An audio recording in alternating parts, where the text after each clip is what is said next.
All right. Hello, everybody. Today we're continuing with your uh, tiger painting lessons.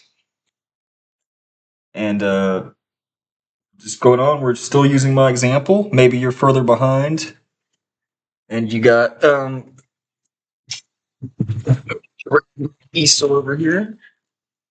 Maybe you're way back around this. It's good to have multiple paintings of the same subject when you're working on them at the same time. That's another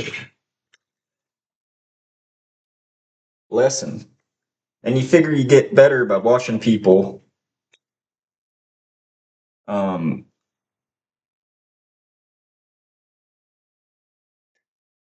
do, you know.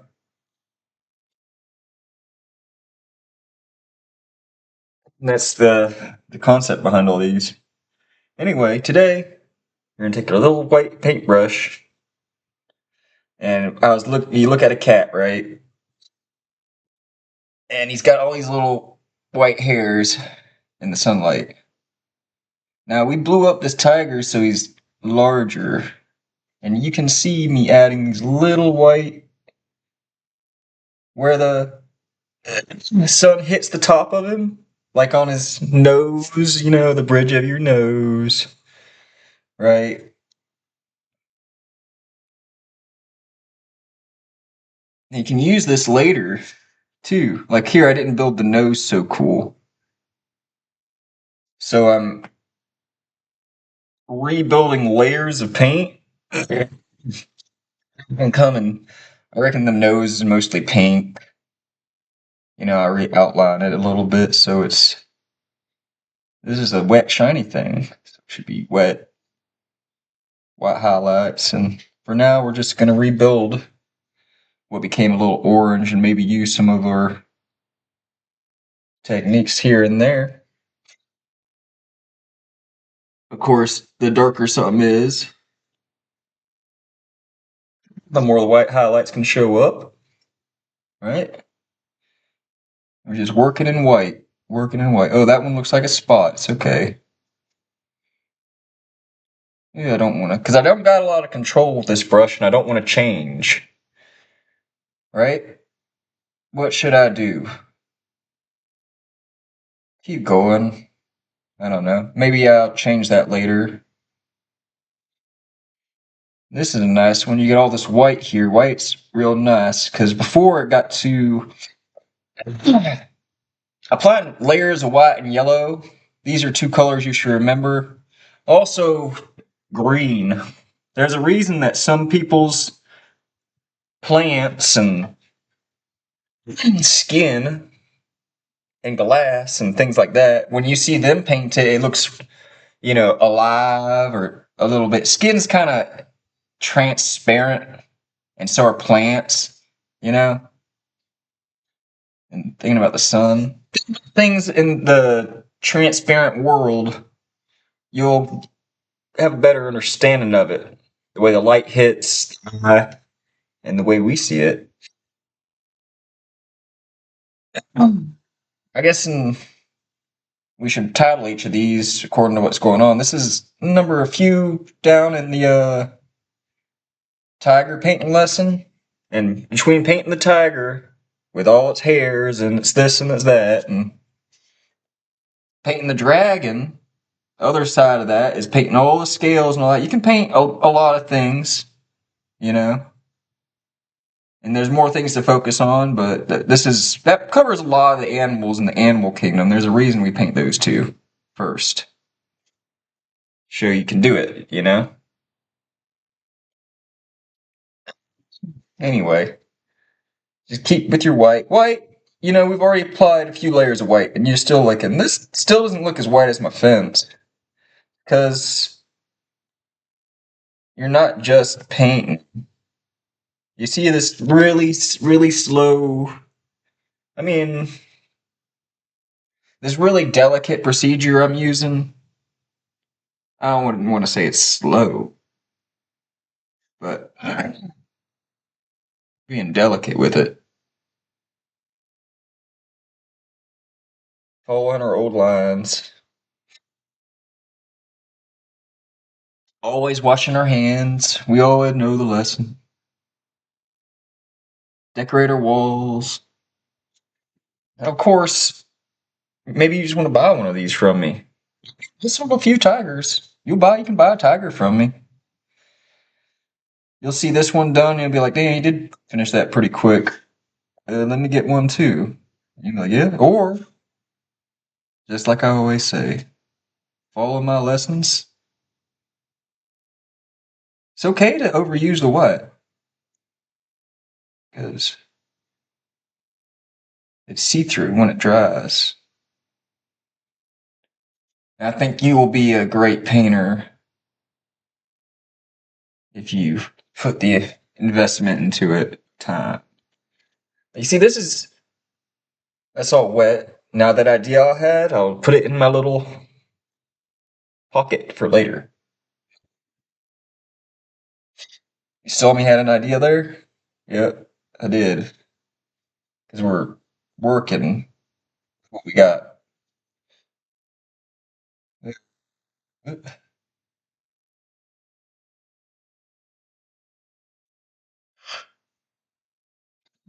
My original intention with this class today was the hairs, and I guess we are doing the hairs, but these are a big piece of the hairs. His mane. People don't really think of tigers having a mane, but look at the bottom of your cat. He's got a little mane going on. It's not extravagant and curly and this and that as a lion's mane, but it's there. And a paintbrush is made with hairs, so you get a natural advantage using the paintbrush to try to paint hairs. Look at that. It looks like hair because I'm using the white over a color that's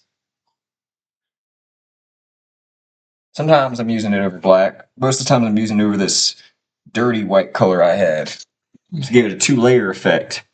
Real nice. Uh,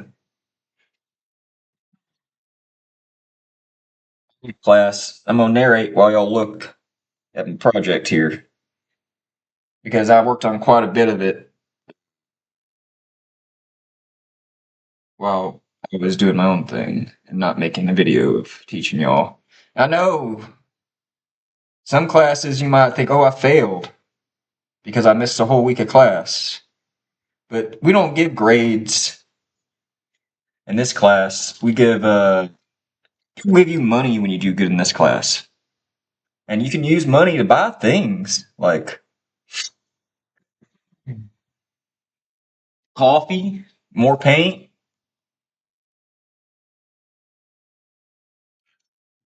tattoo equipment, buy a dog, you buy all kinds of things.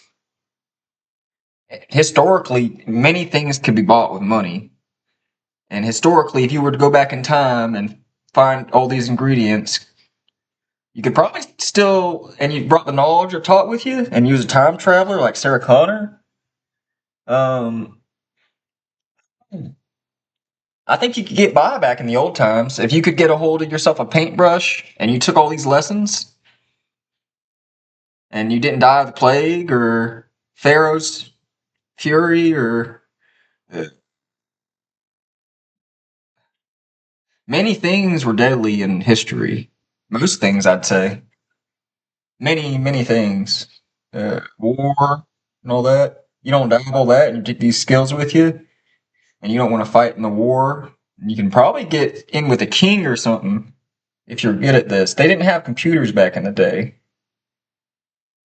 Maybe learn not tigers.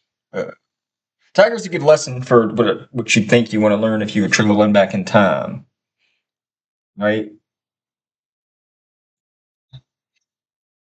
I think you want to focus on drawing a king really, really good. Make him look handsome even if he's ugly. If you got good at that, somebody painting somebody with money in a flattering way, you think you're going to be okay in ancient times. And maybe, I don't know if people get away with that nowadays and like make a whole living off it like it was. Like before you could paint a wall. You know, you've seen movies. They got the dude in there painting and he's got like a nice hat. He got some money. Obviously, if you're gonna have your dude in there painting, you gotta show that he's doing okay, or else he's gonna go paint the other kings so he can get away. No, no. Yeah, if you was just time travel to be a painter, I'd probably be going backwards. Let's not be regressive. A Luddite is what they say, you know? Hmm. You should use technology to your advantage. I used a circle maker the other day. I felt really advanced. I made a circle with the circle maker.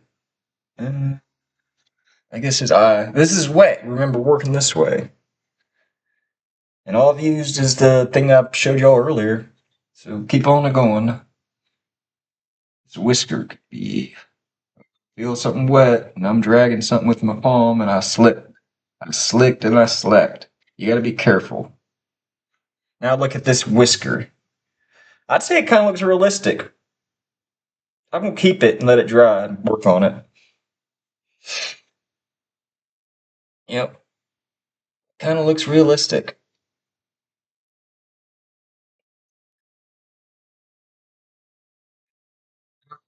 Oh, we're about 11 minutes in. I guess I'll put this down and talk to y'all a minute about uh, not touching the wet paint. Don't touch it. See my hands here? Oh, this is wet. Something's gonna get wet. I'm gonna mess it up. Don't touch it.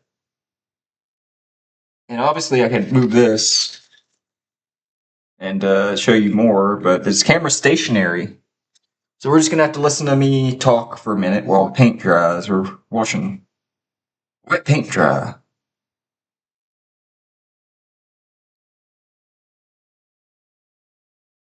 Did y'all do your homework for the other class while we're waiting this? Let's just see. You got any pieces of dragon that have a head on them and tails and stuff like that? Do you? This is homework that I assigned last lesson. Or maybe you missed. I'm sorry if you're coming in fresh. But we're following along, and this is how far you should be. Perhaps your dragon is only got the arm kind of made. This is acceptable too, class.